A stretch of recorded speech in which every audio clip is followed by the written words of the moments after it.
Deuteronômio 9, versículo 1.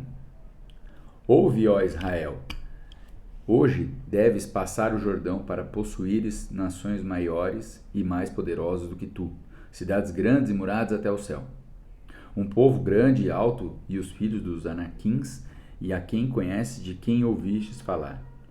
Quem pode resistir diante aos filhos de Anak? Esse versículo quer dizer que os Anaquins eram um povo gigantesco, tão temível, que um provérbio surgiu comparado qualquer situação difícil a de enfrentar os Anaquins. Mais tarde, Josué os derrotou. As maiores nações e mais poderosas do que Israel são as 7 listadas em 7:1, e todas eram essencialmente cananeias. Nessa época, é provável que esta descrição seja hiperbólica, para mostrar a impossibilidade de Israel conquistá-la sem a ajuda de Deus.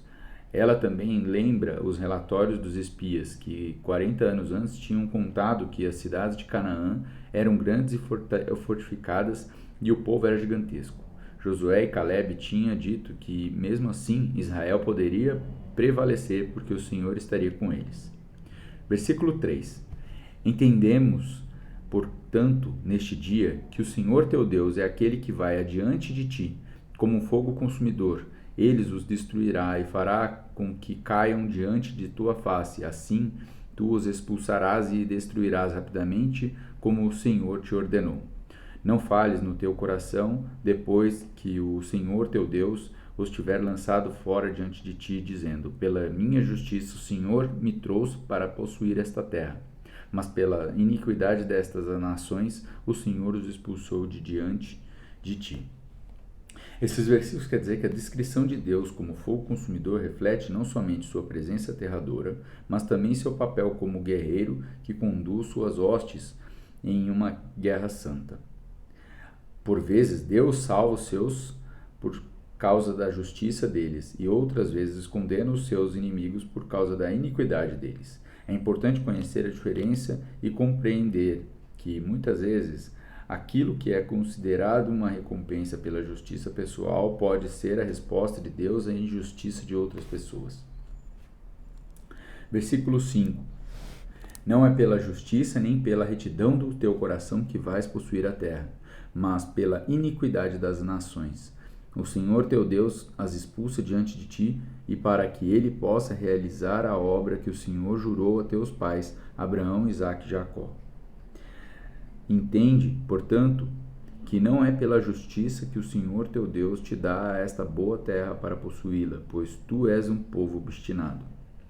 Esse versículo quer dizer que Israel obteria a posse da terra, não por causa da sua justiça, pois, na verdade, Israel não era nada justo. Era antes um povo obstinado, uma nação semelhante a um boi teimoso, que não quer se sujeitar ao jugo e puxar o seu fardo. Qualquer coisa boa que lhe viesse na parte do Senhor, inclusive a conquista de Canaã, resultava unicamente da graça de Deus. A própria definição da graça bíblica é favor recebido sem merecimento, o fato de Deus conceder. Tal graça observa-se sua eleição de Israel para ser o seu povo, e o seu compromisso de Deus assumiu-as cumprir as promessas que fizera aos patriarcas. Versículo 8. Também em Horebe provocaste a ira ao Senhor, e o Senhor se irou convosco, para vos destruir.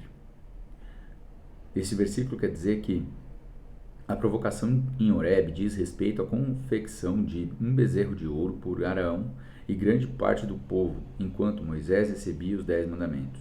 O Senhor ficou tão furioso que a idolatria deles, que quis destruí-los, mas ele estava tão comprometido com eles em virtude do pacto eterno, que ele estabelecera com Abraão que a exterminação absoluta era impensável. Versículo 10. E o Senhor me entregou 2 tábuas de pedra escritas com o dedo de Deus, e nelas havia escrito conforme todas as palavras que o Senhor falou convosco no monte do meio do fogo, no dia da congregação. Esse versículo quer dizer que referência ao dedo de Deus é um antropomorfismo que consiste em atribuir a Deus características humanas, como Jesus disse à mulher samaritana. Deus é um espírito, e os que o adoram devem adorá-lo em espírito e em verdade. Uma vez que Deus não possui corpo físico, dedo de Deus, deve ser entendido que o seu envolvimento direto na gravação das tábuas da pedra, visto que, em geral, ele se revelava por meio dos sonhos e visões. O processo mais imediato da inscrição, o registro da escritura, aqui é surpreendente. Versículo 11. E aconteceu que no fim de 40 dias e 40 noites que o Senhor me deu, nas 2 tábuas de pedra, as tábuas do pacto. Esse versículo quer dizer que os mandamentos foram gravados em 2 tábuas de pedra, porque ambas as partes de um pacto devem receber uma cópia. E versículo 12. E o Senhor me disse: levanta-te, desce rapidamente daqui, porque o teu povo que tiraste do Egito se corrompeu. Eles se afastaram rapidamente do caminho que lhes ordenei, e eles fizeram para si mesmo uma imagem de fundição. Esse versículo quer dizer que a imagem de fundição tinha uma forma de um bezerro, mas provavelmente não seria uma divindade pagã. Antes seria uma tentativa de representar o próprio Senhor. Sem dúvida, Israel conhecia o poderoso touro Apis da mitologia egípcia, e também El, chamado touro, cabeça do panteão cananeu. Esse versículo 13. Além disso, o Senhor falou comigo dizendo: eu vi esse povo, e eis que é um povo obstinado. Deixa-me sozinho para que eu os destrua, e eu apague seu nome debaixo do céu, e farei de ti uma nação maior e mais poderosa do que eles. Esse versículo quer dizer que o Senhor podia executar sua ameaça e ainda ser fiel à promessa feita a Abraão, de que sua descendência jamais teria fim preservado. Moisés, a narrativa do Êxodo registra a intercessão de Moisés em resposta à ameaça. Versículo 15. Assim eu me virei e desci no monte, e o monte ardia com fogo, e as 2 tábuas do pacto estavam em minhas 2 mãos. E olhei, e eis que vós havíeis pecado contra o Senhor vosso Deus, e vos tinhais feito um bezerro fundido, e vos desviastes rapidamente do caminho que o Senhor vos havia ordenado. E olhei as 2 tábuas, e lancei de minhas 2 mãos, e as quebrei diante dos vossos olhos. Esse versículo quer dizer que o ato de Moisés de quebrar as tábuas foi mais que uma ação de justificado furor. Assim como os mandamentos agora estavam em milhares de pedaços, assim Israel tinha despedaçado o pacto aparentemente de maneira irreparável.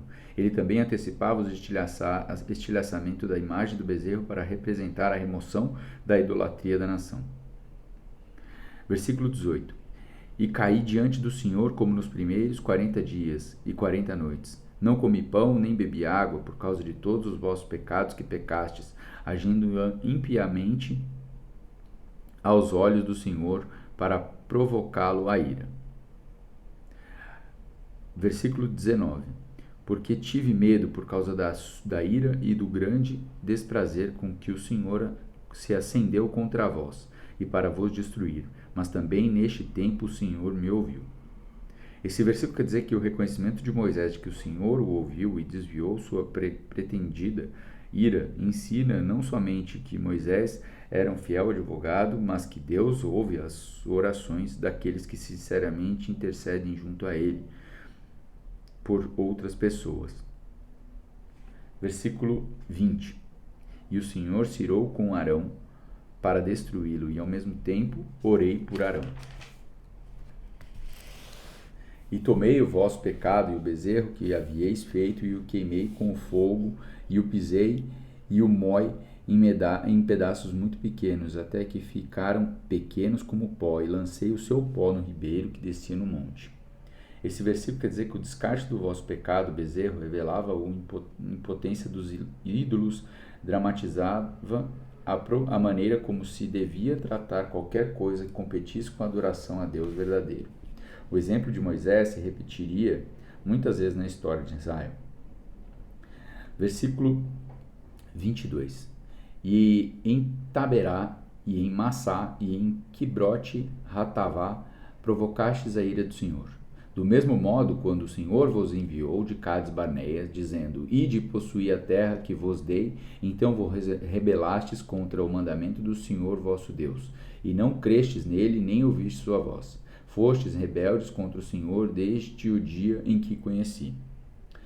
E assim caí diante do Senhor 40 dias e 40 noites, como caí na primeira, porque o Senhor havia dito que vos destruiria. Portanto, orei diante do Senhor e disse: Ó Senhor Deus, não destrua o teu povo e a tua herança, que resgastes com a tua grandeza, que trouxe do Egito com mão forte. Lembra-te dos teus servos, Abraão, Isaque e Jacó, não olhes para a teimosia deste povo, nem para a sua iniquidade, nem para o seu pecado. Esse versículo quer dizer que a oração de Moisés para que o Senhor se lembrasse dos seus servos, não surgiu algum receio de que ele não mais os conservasse com sua paciência, mas pelo desejo de que ele agisse para cumprir suas promessas e a eles. Quando se refere a Deus, recordar sempre traz em si uma resposta ou ação implícita. Versículo 28. Para que a terra de onde nos tirastes não diga, pois o Senhor não pôde trazê-lo à terra que lhes prometeu, e porque os odiava, eles os tirou para matá-lo no deserto. Mas eles são o teu povo e a tua herança, que trouxestes pelo teu grande poder e pelo teu braço estendido. Esse versículo final quer dizer que o fato de Israel ser herança de Deus significa que o povo lhe pertencia e também que ele pertencia ao povo, uma relação única que dava a cada um reivindicações exclusivas sobre o outro.